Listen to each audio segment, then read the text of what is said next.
चार प्रबल शत्रु आपको खत्म करने के लिए योजना बना रहे हैं। पहला शत्रु, और देखो उन लोगों ने जाल बिछा दिया है, हैरानी की बात, ये जाल बिछा दिया और हम लोग सचेत नहीं है, हम शिकार उनके जाल में फंस चुके हैं। पहला शत्रु है इस्लाम, जो तलवार के बल पर आपको कन्वर्ट करता है, और भी अनेक प्रकार के प्रलोभन देकर के डरा धमका के कन्वर्ट कर रहे हैं लोग। और दूसरा शत्रु है ईसाईयत। आपको जानकारी होनी चाहिए, इस देश में एशिया का सबसे बड़ा मदरसा है, इस देश में एशिया का सबसे बड़ा चर्च भी बन रहा है। अरे हैरानी की बात है, एशिया का सबसे बड़ा मदरसा पाकिस्तान ईरान में होता तो कुछ बात समझ में आती, लेकिन हिंदुस्तान में हमारी छाती पर है और वहां से हजारों प्रचारक हर साल तैयार किए जाते हैं इस्लाम को बढ़ाने के लिए। एशिया का सबसे बड़ा चर्च भी आपके पंजाब के अंदर जालंधर जिले के अंदर बन रहा है। मैं पूछना चाहता हूं आपसे, जहां से इनके धर्म के प्रचारक तैयार होंगे, वो एशिया के सबसे बड़े बड़े सेंटर आपके देश में खुल चुके हैं। 2 लाख जमातें इस देश में काम करती हैं, 1 लाख पादरी इस देश में काम करते हैं। दिन रात एक ही लक्ष्य है, हिंदुत्व को खत्म करना। क्या आपके वो भी सेंटर हैं इस देश में जहां से आपके धर्म प्रचारक तैयार होते हो? बताइए मुझे। जहां से आपके धर्म प्रचारक तैयार होते थे, सारे के सारे गुरुकुल बंद, और बंद इसलिए हो गए हमारी उदासीनता के कारण। हम कोई भी व्यक्ति अपने बच्चों को गुरुकुल में पढ़ाना नहीं चाहता। हम तो स्वतः अपने आप खत्म होने के कगार पर पहुंच रहे हैं। हमारा समर्पण नहीं है जो समर्पण उन लोगों का अपने धर्म और संस्कृति के प्रति, हमारा बिल्कुल भी समर्पण नहीं है। 6500 विद्यार्थी वहां रहते हैं। मैंने कुलपति से पूछा, इनका खर्चा कैसे करते हो, निःशुल्क चलाते हो आप? कहते हैं स्वामी जी, हमारे यहाँ एक रिवाज है, हमारे यहाँ रिवाज है कि गरीब से गरीब मुसलमान यदि 200 रुपए कमाता है तो शाम को 20 रुपए पहले हमारे दीन के लिए निकालेगा, उसके बाद फिर 180 रुपए का प्रयोग करेगा, उसके बाद पैसा प्रयोग करेगा, वो पहले नहीं कर सकता। और हम कहीं दान मांगने के लिए नहीं जाते, परिवार के हिसाब से, परिवार में जितने मेंबर हैं महीने के हिसाब से सबका दशांश ऑटोमेटिक हमारे पास में आता है। कोई व्यक्ति महीने में देके जाता है, कोई 2 महीने में देता, कोई 6 महीने में देके जाता है, अपने आप लेकर के जाते हैं। एक रिक्शा चलाने वाला व्यक्ति भी इस बात का ध्यान रखता है। उनका समर्पण आप देखो, आप खूब कोठी बंगले बना रहे हो, संपत्ति जोड़ रहे हो, लेकिन आपका भविष्य अच्छा नहीं है। वो लोग आगे बढ़ते चले जा रहे हैं। मैं आपको डराने के लिए नहीं कहता, मैं आपको सावधान करने के लिए आज बताना चाहता हूं। ईसाईयत इतनी चरम सीमा पर फैल रही है। पहले आदिवासी क्षेत्रों में थे ये लोग, अब विकसित राज्यों की तरफ, पंजाब हरियाणा जो सबसे विकसित राज्य हैं, उनमें लोगों ने डेरा जमा दिया है, पूरी तरह से डेरा जमा दिया। गांव की गांव हरियाणा के अंदर कैथल जिले के अंदर एक गांव ऐसा है जो पहला गांव बन चुका है, और उस गांव के अंदर एक भी हिंदू नहीं बचा, सारे के सारे ईसाई हो गए, सारे के सारे ईसाई हो गए। 2 शत्रु प्रबल हैं जिन्होंने पूरी तरह से खत्म करने की योजना बना दी। यूरोप से आपको खत्म कर दिया, एशिया से आपको खत्म कर दिया। अब दोनों जो प्रबल शत्रु हैं आपके दुश्मन, ईसाईयत और क्रिश्चियनिटी, इन लोगों का ध्यान केवल भारत देश की तरफ है और उन लोगों का ध्यान केवल आप हिंदू लोगों की तरफ है। दोनों में प्रतिस्पर्धा हो रही है कि कौन ज्यादा से ज्यादा हिंदुओं का सफाया करेगा, कौन इनको ज्यादा से ज्यादा ईसाई बना पाता है या हम इनको मुसलमान बना पाते हैं। दोनों वर्ग बहुत बड़े टारगेट लेकर के आपके बीच में काम कर रहे हैं। तीसरा शत्रु है कम्युनिस्ट विचारधारा। ये इनसे भी ज्यादा घातक है, इनसे भी ज्यादा घातक इसलिए है कि हम इनको शत्रु समझते ही नहीं। क्रिश्चियनिटी और ईसाईयत को और इस्लाम को हम शत्रु मानते हैं, लेकिन ये जो कम्युनिस्ट विचारधारा है ये अंदर अंदर देश की जड़ों को खोखला कर रही है। उनसे भी ज्यादा खतरनाक है। इनका नाम शमशेर खां और ये नहीं मिलेगा, इनके नाम आपके ही नाम मिलेंगे, मारकंडे काटजू। नाम सुनकर के आपको लगेगा कि ये तो कोई ब्राह्मण है, अपना ही भाई है। नाम आपके हैं उनके, और काम सारे के सारे हिंदुत्व को खत्म करने के। और ये तो एजेंडा सबने अपना लिया है।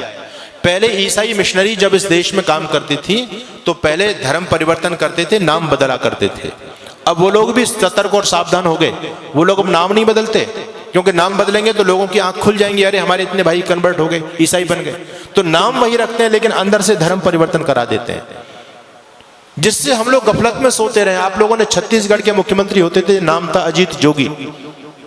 नाम सुनकर के आपको क्या लगता है जी, कौन होगा? अजीत जोगी। आपको लगेगा कि हमारे आदित्यनाथ योगी का ही भाई होगा अजीत जोगी को। नाम हिंदुओं जैसा उस व्यक्ति का, लेकिन व्यक्ति कौन था? ईसाई, पक्का ईसाई। उस व्यक्ति ने सत्ता में रहते रहते लाखों लोगों को कन्वर्ट किया, और जब वो व्यक्ति मर गया तो ईसाई रीति रिवाज के द्वारा उसको दफनाया गया, उसका अंतिम क्रियाकलाप किया गया। मैं आपको बताना चाहता हूं, पंजाब के मुख्यमंत्री होते थे चरणजीत सिंह चन्नी, स्वाफा भी बांधते थे, साफा लगते थे, सरदार जी हैं, लेकिन कौन थे? क्रिश्चियन।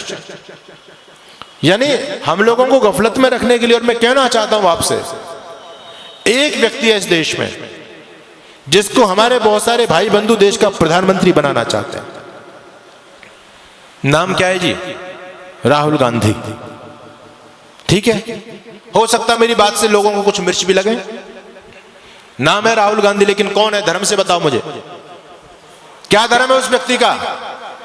है वो ना मुसलमान ना ईसाई, वो तो वर्ण संकर खिचड़ी है। उसके दादा परदादा कभी मुसलमान थे, फिर उसकी मां ईसाई थी, वो हिंदू तो है ही नहीं। लेकिन हैरानी की बात है कि हिंदू उसको प्रधानमंत्री बनाना चाहते हैं। यानी हम जरा भी नहीं सोचते, जब इस ईसाई इस देश की सत्ता को अपने हाथ में लेगा, वो ईसाइयत को बढ़ावा देगा, हिंदुत्व को बढ़ावा देगा। ये सोचने की बात है। हम अपने स्वार्थ में इतने ज्यादा अंधे हो रहे हैं, आज राजनीतिक स्वार्थों में इतने अंधे हो रहे हैं। कोई अगर राजनीतिक पार्टी देश के लिए अच्छा काम भी करे, हमको उसका विरोध जरूर करना है। अभी इस देश की केंद्र सरकार ने एक योजना निकाली, अग्निवीर की योजना निकाली।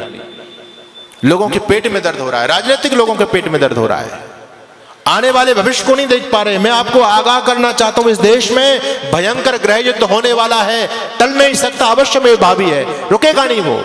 और उसकी उन लोगों ने तैयारी कर रखी है पूरी तरह से। उनका छोटा छोटा बच्चा बम चलाने में, पत्थर फेंकने में, तलवारबाजी में, चैनबाजी में एक्सपर्ट है। उनकी लड़कियां भी एक्सपर्ट हैं। आपके बच्चे क्या जानते हैं?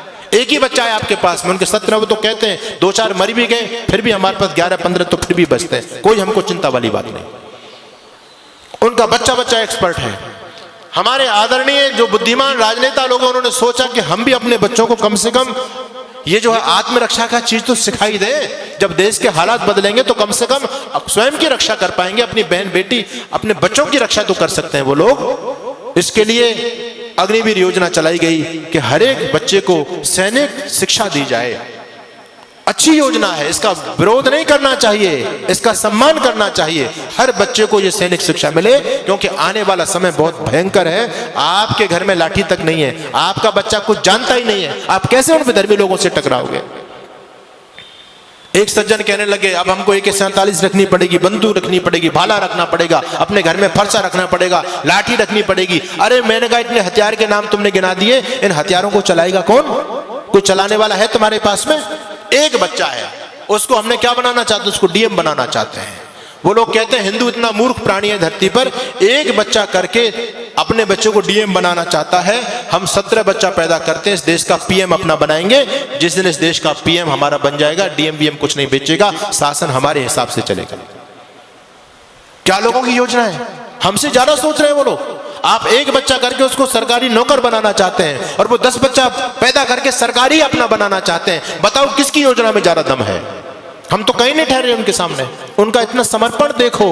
आपको मैं धन्यवाद करूंगा कि आज हमारे नौजवानों की संख्या है, यहाँ बच्चे भी आते हैं, बहुत कम उपस्थिति में आते हैं, लेकिन उनकी मस्जिद के अंदर आप जाकर के देखो कितने नौजवानों की फौज है वहां, क्योंकि वो उस काम को कंपलसरी समझते हैं। हम इस धर्म कर्म को, सत्संग को कंपलसरी नहीं समझते। हम तो ये समझते हैं ये हमारे काम का, बच्चों का क्या काम है इसमें, स्वयं हाथ हिलाते हुए चले आते हैं। लेकिन वो लोग सारे के सारे समर्पित है अपने मिशन के लिए। इसलिए मैं आपके बीच में निवेदन कर रहा हूं, भयंकर आंधियां चलने लगी हैं, ज्वार को पैदा करो। मैं तो एक बात कहता हूं साहब, अब भाईचारे की बात बंद कर दो। अपने वजूद को, अस्तित्व को बचाना चाहते हो तो अब कट्टरता अपने अंदर पैदा करो। हम दुनिया से इसलिए खत्म हो गए, सारी उदारता की ठेकेदारी हम लोगों ने अपने ऊपर ले रखी है। बस तुम भाई भाई चिल्लाते रहे, वो तुमको चारा बना करके चाट गए। बड़ी हैरानी की बात है, आज भी लोगों की आंखें नहीं खुल रही हैं। ये राजनीतिक दल आपस में हम लोगों को लड़ा करके, ये तो नालायक लोग हैं, अपना उल्लू सीधा कर रहे हैं, लेकिन हम भोले भाले भाई आपस में लड़ रहे हैं। उनके षड्यंत्र को नहीं समझ पा रहे हैं पूरी तरह से। आप लोगों को अभी उदयपुर में जो हुआ, एक केवल ट्रेलर देखा है, फिल्म चलनी बाकी है। द कश्मीर फाइल आपने देखी है, ये 30 साल पहली घटना है। अगर इसी प्रकार से सोते रहे तो 30 साल बाद देखना गली गली में कश्मीर फाइल चलेगी। अभी उनकी आबादी केवल 25% है सरकारी आंकड़े के हिसाब से, और 25% रहने के बावजूद भी वो आपको सड़कों पर नहीं निकलने देते। रामनवमी का जुलूस नहीं निकाल सकते आप, हनुमान जयंती का जुलूस नहीं निकाल सकते आप। निकालने का प्रयास किया, क्या स्थिति हुई? आपके राजस्थान में बहुत सारे जिले हैं, आप वहां जाकर के देख लीजिए। हम 26 जनवरी 15 अगस्त पर तिरंगा यात्रा नहीं निकाल सकते।